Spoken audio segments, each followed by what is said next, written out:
সবাইকে স্বাগত enjoy with রিনিতে। আশা করি সবাই খুব ভালো আছেন। আজ চলে আসলাম নতুন একটা ভিডিও নিয়ে। কলকাতায় তো কতগুলো ঘাট আছে, কটা ঘাটের কথা আমরা জানি। সব ঘাটেরই কিন্তু নিজস্ব গল্প থাকে, কলকাতার ঘাটগুলোরও আছে। এই পর্বে রতনবাবুর ঘাট নিয়ে বলবো, আর এই তথ্যগুলো সবই নির্মাল্য কুমার মুখোপাধ্যায়ের লেখা থেকে। বরানগর কাশীপুর এলাকার অন্যতম বৈশিষ্ট্য হল 100 বছরের ব্যবধানে দুবার এই এলাকা সারা ভারতের ধর্মীয় ও রাজনৈতিক ইতিহাসকে নাড়িয়ে দিয়েছে। ভাবছেন কিভাবে? ঘটনা দুটির পটভূমি এবং উদ্দেশ্য ভিন্ন হলেও লক্ষ্য ছিল মানুষের মুক্তি। রতনবাবুর ঘাট এমনই একটি জায়গা যাকে ঘিরে ছড়িয়ে রয়েছে এই দুই ঘটনারই নানা চিহ্ন। রতনবাবুর ঘাট এমনই একটি জায়গা যাকে ঘিরে ছড়িয়ে রয়েছে এই দুই ঘটনারই নানা চিহ্ন।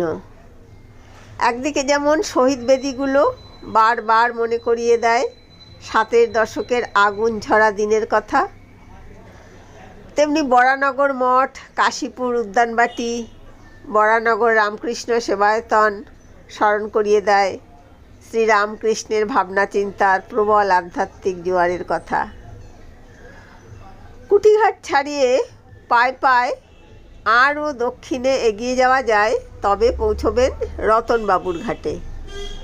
যদিও মাঝে আরও দুটি ছোট ছোট ঘাট পড়বে, শিলাঘাট এবং সতীদাহ ঘাট। নির্জন সতীদাহ ঘাটে ঢুকে দেখে নিন রাজা রামমোহন রায়ের মূর্তি। পথে পড়বে শ্রী শ্রী কাঁথাধারী মঠও। এই মঠের নাম নিয়ে একটা চমৎকার গল্প শুনলাম উল্টো দিকের বাড়িতে বসে থাকা এক বৃদ্ধের কাছে। সে গল্পে পরে আসা যাবে, তার আগে দেখে নেওয়া যাক রতনবাবুর ঘাটের ইতিহাস কোন পথে বাঁক নিয়েছে। বাংলার শ্মশান ঘাটের ইতিহাসের সন্ধান করলেই এই ঘাট তৈরি ও তার উপকারের বিস্তারিত তথ্য জানা যায়। কলকাতার অন্যান্য নামী শ্মশান ঘাটগুলির তুলনায় এই রতনবাবুর ঘাট নবীন। যিনি এটি তৈরি করেছিলেন তিনি নড়াইলের জমিদার কালীশঙ্কর দত্ত রায়ের পৌত্র রামরতন দত্ত রায়। লর্ড কর্নওয়ালিসের আমলে চিরস্থায়ী বন্দোবস্ত শুরু হয়। এই সময় বিশাল জমিদারি কিনে প্রতাপশালী হয়ে ওঠেন কাশীশঙ্কর। পিতামহের এই বিপুল সম্পত্তি আরে বহরে আরও বাড়িয়ে তোলেন রামরতন। তিনি মূলত ইংরেজদের পদ্ধতিতে নীল চাষ করে এই সম্পত্তি বাড়িয়ে তোলেন। ঘোড়াখালি, চাউলিয়া, মহিষাকুণ্ড, ধোপাদি, আউড়িয়া, গোপালপুর ইত্যাদি জায়গা ছিল তার নীলকুঠির জায়গা। খুব একটা প্রজাবৎসল ছিলেন কি না তা নিয়ে বিতর্ক আছে, তবে প্রজাদের সৎকারের সুবিধার জন্য তিনি শ্মশান তৈরি করে দিয়েছিলেন। সেই ঘাটই রতনবাবুর ঘাট নামে পরিচিত। এই ঘাটে শ্মশান এলাকাতেই কিন্তু শ্রীরামকৃষ্ণ পরমহংসদেবের শেষকৃত্য হয়। ঘাটের ঠিক উত্তরেই একটি সমাধিস্থল বানিয়ে সেই ঘটনা ঐতিহাসিক করে রাখা হয়েছে। ভেতরে কিন্তু ক্যামেরা নিষিদ্ধ। একটি 4 চৌকো চত্বর পরিষ্কার পরিচ্ছন্নভাবে বাঁধানো। নীরবতা কিন্তু এখানে অবশ্যই পালনীয়। আধ্যাত্মিক বইপত্রের একটি স্টল রয়েছে, আর রয়েছে পাশ দিয়ে দোতলায় উঠে যাওয়ার একটি সিঁড়ি। দোতলায় আছে ধ্যানঘর, যেখানে যে কেউ গিয়ে নীরবে বসে ধ্যান করতে পারেন। উপর থেকে গঙ্গার বিস্তারটি দেখলে মন আপনি শান্ত হয়ে আসে। আমার কথাটা একটু নাকি শোনাবে, কারণ আমার নাক বন্ধ হয়ে আছে, খুব সর্দি লেগে গেছে বলে দিলাম। সেই থেকে রতনবাবুর ঘাটের নাম আরও ছড়িয়ে পড়ে। সৎকারের পাশাপাশি এই ঘাটের আরও এক ঐতিহ্য রয়েছে। এখানে প্রতি বছর বিভিন্ন পূজার পর প্রতিমা বিসর্জন দেওয়ার বন্দোবস্ত আছে। বাবুঘাটে বিসর্জনের চাপ কমাতে উত্তর কলকাতার এই ঘাট কিন্তু বড় একটা ভূমিকা পালন করে। ফিরে আসি এই ঘাটের চারপাশে। কাথাকারি মঠের নামকরণের গল্পে ফিরি। চৈতন্যদেব চলেছেন গঙ্গার ধার দিয়ে, ভাবে বিভোর তিনি। হঠাৎ দেখলেন এক বৃদ্ধা শীতবস্ত্রের অভাবে কুঁকড়ে শুয়ে রয়েছেন পথের পাশে। চৈতন্যদেব সঙ্গে সঙ্গে নিজের একটি কাঁথা দিয়ে ঢেকে দিলেন বৃদ্ধার শরীর। লোক মুখে দিকে দিকে ছড়িয়ে গেল সেই গল্প। পরবর্তীকালে সেখানেই তৈরি হলো শ্রী শ্রী কাঁথাধারী মঠ। সরকারি সাইনবোর্ড অনুযায়ী এই মঠ এখন কিন্তু সংরক্ষিত সম্পত্তি। এর কোনো ক্ষতি বা অনিষ্ট করা দণ্ডনীয় অপরাধ। আরেকটু দক্ষিণে এগোলেই রতনবাবুর ঘাট, তার ঠিক আগে কাশীপুর মহাশ্মশান। অতি প্রাচীন এই শ্মশান ঘাট, চারদিকে প্রাচীর দিয়ে ঘেরা। সামনের রাস্তায় সববাহী গাড়ির ভিড়। প্রবেশপথের ডান দিকে চিত্রগুপ্তর অফিস। সেখানে কাগজপত্রের কাজ সেরে তবে যাওয়া যাবে বৈদ্যুতিক চুল্লিতে। কাঠের চুল্লিও আছে, তবে একটু ব্যয়বহুল সেটি। জমিদারি সংক্রান্ত দ্বন্দ্ব নিয়ে রতনবাবুর সঙ্গে একবার রানী রাসমণির শত্রুতা তৈরি হয়েছিল। রাসমণি বিরোধিতা তার জীবন ও ভাবনার সঙ্গে অঙ্গাঙ্গিভাবে জড়িয়ে গিয়েছিল। এই রামরতন দত্ত রায় কাশীপুর রাজবাড়ির প্রতিষ্ঠাতা। ঘাট থেকে কাশীপুর রাজবাড়ির দূরত্ব খুবই কম। রতনবাবুর বিষয় আরও কিছু কথা বলা প্রয়োজন। তিনি ক্রমাগত রানীর প্রজাদের উপর অত্যাচার চালাতেন, মানে রানী রাসমণির প্রজাদের উপর। ফলে একবার লেঠেলি যুদ্ধও লেগে গিয়েছিল দুই জমিদারের মধ্যে। তবে যুদ্ধে সামাজিক প্রতিষ্ঠা এবং বিচারালয় রতনবাবুকেই হার মানতে হয়েছিল রানী রাসমণির কাছে। কালী মন্দির প্রতিষ্ঠার জন্য যখন রানী জমি খুঁজছেন, তখন রতনবাবু প্রচণ্ড বাধা দেন এবং বিদ্রূপ করেন। তিনি বলেছিলেন, মেয়ে মানুষের আবার মন্দির প্রতিষ্ঠায় কাজ কি? স্ত্রীলোকের কেন এত বাড়াবাড়ি? তবে রতনবাবু রাসমণির প্রতি যতই বিরূপ হন না কেন, রানী রাসমণি কিন্তু মনের ভিতর রতনবাবুর বিরুদ্ধে কোনো বিদ্বেষ পুষে রাখেননি। রতনবাবুর মৃত্যুর পর বরানগর কুঠিঘাটে তার প্রতিষ্ঠিত দশমহাবিদ্যার পুজো প্রায় বন্ধ হওয়ার জোগাড় হয়েছিল। তাই শুনে রাসমণি দেবীর পুজোর জন্য বছর খানেক ধরে প্রতি মাসে 2 মণ চাল এবং 2টি করে টাকা পাঠাতেন মধুরবাবুকে দিয়ে। জীবিত অবস্থায় এই দুই প্রতাপান্বিত মানুষের মতের মিল ছিল না, কিন্তু পরবর্তীকালে শ্রীরামকৃষ্ণদেব এসে এই দুই ধারা অর্থাৎ বরানগর এবং দক্ষিণেশ্বরের মধ্যে সমন্বয় ঘটালেন। রতনবাবু রোডের দক্ষিণে মালদা জেলার চাঁচলের রাজা শিবশঙ্কর রায়চৌধুরী গঙ্গার তীরে থাকবেন বলে একটা বিশাল বাড়ি তৈরি করেছিলেন। বর্তমানে এই বাড়িতেই কাশীপুর ইনস্টিটিউশন ফর বয়েজ স্কুলটি চলছে। নড়াইলের জমিদার বংশের এই রামরতন দত্ত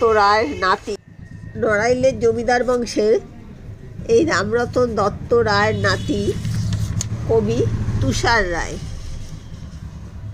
রতনবাবু রোডের উপরই তাদের বিশাল বাড়ি।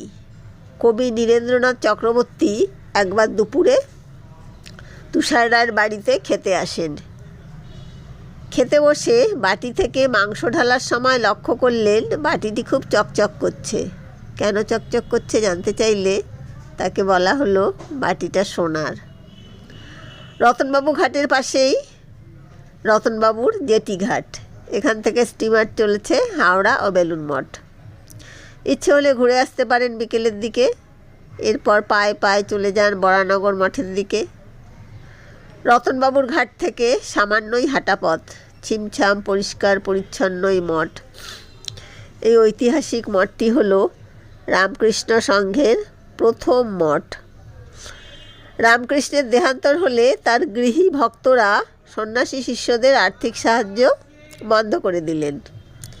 সেই অসহায় অবস্থায় নরেন্দ্রনাথ দত্ত, মানে তিনি তখনও বিবেকানন্দ হননি, ও অন্যান্য শিষ্য মিলে বরানগরে এক ভাঙা বাড়িতে নতুন মঠ স্থাপন করলেন। শিষ্যরা সব সেখানেই ধ্যান জপ করতেন এবং থাকতেন। এই বাড়ির মালিক ছিলেন টাকির জমিদার পরিবার। বাড়ির দেখভাল করতেন না, কিন্তু বিনিময় ভাড়া গুনতে বেশ তার আগ্রহ ছিল। এদিকে সন্ন্যাসী শিষ্যদের অর্থাভাবে বাড়ির ভাড়া বাকি পড়ে গেল। শেষ পর্যন্ত রামকৃষ্ণের এক ভক্ত সুরেন্দ্রনাথ মিত্র বললেন তিনি ভাড়া মিটিয়ে দেবেন। নরেন্দ্র ও তার গুরুভাইরা রোজ বের হতেন খাবারের সন্ধানে মাধুকরী সংগ্রহ করতে। ক্রমশ এই মঠ সন্ন্যাসী সংঘের প্রথম ভবনে পরিণত হল। 1887 সালের জানুয়ারি মাসে বরানগর মঠে নরেন্দ্রনাথ এবং রামকৃষ্ণের 8 জন শিষ্য আনুষ্ঠানিকভাবে সন্ন্যাস নিলেন। 1897 সালে মঠের জরাজীর্ণ বাড়িটা পুরোপুরি ভেঙে পড়ল। তাকে সারানোর কেউ কোনো উদ্যোগ নিতে পারলেন না। স্বামী বিবেকানন্দ তখন পশ্চিম দেশ ভ্রমণ সেরে সবে ভারতে ফিরেছেন। তিনি বেলুড় মঠ তৈরি করবার স্বপ্ন নিয়ে দিন রাত ডুবে আছেন। অবশেষে দীর্ঘদিন পর 1973 সালের 25শে জানুয়ারি রামকৃষ্ণ সংঘের সন্ন্যাসী স্বামী রামানন্দের তত্ত্বাবধানে ও পরিচালনায় বরানগরের স্থানীয় বাসিন্দারা বরানগর মঠ সংরক্ষণ সমিতি তৈরি করলেন। কালক্রমে অনেক বাড়ি, দোকান ও বস্তি গড়ে উঠেছিল সেই জায়গাটিতে। পুরনো বরানগর মঠ যেখানে ছিল সেখানকার বাগানের একটি অংশ সমিতি দখল করতে সক্ষম হয়। সেখানে সমিতির পক্ষ থেকে দাতব্য হোমিওপ্যাথিক চিকিৎসা কেন্দ্র আর দরিদ্র ছাত্রছাত্রীদের জন্য বিনামূল্যে কোচিং সেন্টার খোলা হয়। নাম হয় Swami Vivekananda charitable coaching centre. ক্রমে সেই ধরনের কাজের পরিসর বৃদ্ধি পায়। সমিতির তরফ থেকে গদাধর শিশু বিকাশ কেন্দ্র নামে ছোটদের জন্য একটি অপ্রাতিষ্ঠানিক বিদ্যালয় চালু হয়। 2001 সালের অক্টোবর মাসে বরানগর মঠ সংরক্ষণ সমিতি হস্তান্তরিত হয় রামকৃষ্ণ মঠ ও রামকৃষ্ণ মিশন কর্তৃপক্ষের হাতে। অবশেষে 2004 সালে 6 জানুয়ারি বরানগর মঠকে বেলুড় মঠের প্রাতিষ্ঠানিক শাখা কেন্দ্র বলে ঘোষণা করা হয়। স্বামী বামনানন্দ এই শাখার মঠাধ্যক্ষ নিযুক্ত হন। বরানগর মঠ পুনঃপ্রতিষ্ঠিত হয়। মঠ দেখা হয়ে গেলে চলুন কাশীপুর উদ্যানবাটির দিকে। দূরত্ব একটু বেশি, প্রায় 1.25 কিলোমিটার। একটা রিক্সা অনায়াসে নিয়ে যেতে পারেন। পৌঁছে যাবেন কাশীপুর রোডের উপর উদ্যানবাটি গেটে। রামকৃষ্ণ পরমহংস 1885 সালের 11ই ডিসেম্বর থেকে 1886 সালের 16ই আগস্ট তার প্রয়াণ পর্যন্ত কাশীপুর উদ্যানবাটিতে বাস করেছিলেন। এই মঠের বাগানে একটি আম গাছের তলায় দাঁড়িয়ে 1886 সালের 1 জানুয়ারি তিনি তার গৃহস্থ শিষ্যদের আশীর্বাদ করেছিলেন। এই দিনটি কল্পতরু উৎসব বলে পরিচিত। মূল বাড়িটা দোতলা, যে ঘরটিতে রামকৃষ্ণ পরমহংস থাকতেন সেটি এখন এই বাড়ির প্রধান উপাসনালয়। একতলায় দ্বিতীয় একটি উপাসনালয় এবং সারদা দেবীর পৃথক মন্দির আছে। রামকৃষ্ণ সঙ্গে কাশীপুর উদ্যানবাটি বিশেষ গুরুত্বপূর্ণ একটি মঠ, কারণ এই বাড়িতেই রামকৃষ্ণ পরমহংস তার সন্ন্যাসী শিষ্যদের সন্ন্যাস গ্রহণ ও সঙ্ঘবদ্ধভাবে জনসেবার কাজে উদ্বুদ্ধ করেছিলেন, যা বাস্তবায়িত করতে পরবর্তীকালে স্বামী বিবেকানন্দ রামকৃষ্ণ মঠ ও মিশন প্রতিষ্ঠা করেন। বাগানটি চারদিকে পাঁচিল দিয়ে ঘেরা। উত্তর সীমানার কাছে কয়েকটি ঘর রান্নাঘর ও ভাণ্ডার ঘর হিসাবে ব্যবহৃত হতো। এই ঘরগুলির সামনে মূল দোতলা বাড়িটি অবস্থিত। এই বাড়ির নিচে চারখানি ও উপরে দুখানি ঘর আছে। উপরের বড় ঘরটিতে রামকৃষ্ণ পরমহংস থাকতেন। ছোট ঘরটি তার স্নান কাজের জন্য ব্যবহার হতো।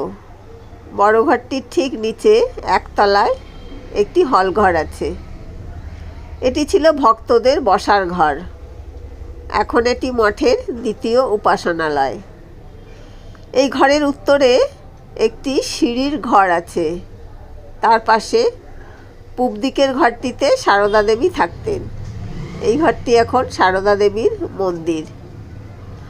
হলঘরের দক্ষিণের ঘরটিতে সেবকরা থাকতেন।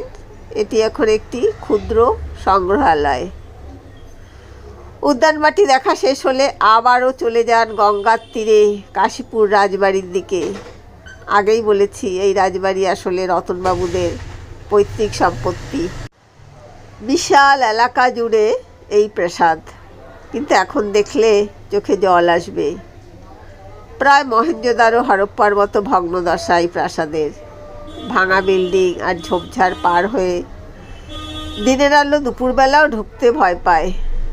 ঝুলন্ত দালান কোঠাটি দেখলে ভয় লাগবে। তারই মধ্যে গঙ্গার দিকের একটি অংশ জরাজীর্ণ হলেও অটুট। সেখানে কিছু মানুষ জীবনের ঝুঁকি নিয়ে বাস করছেন। একটা নাট মন্দিরের চালা দেখা যাচ্ছে। গঙ্গার দিকে কাশীপুর রাজবাড়ির স্নানের ঘাট।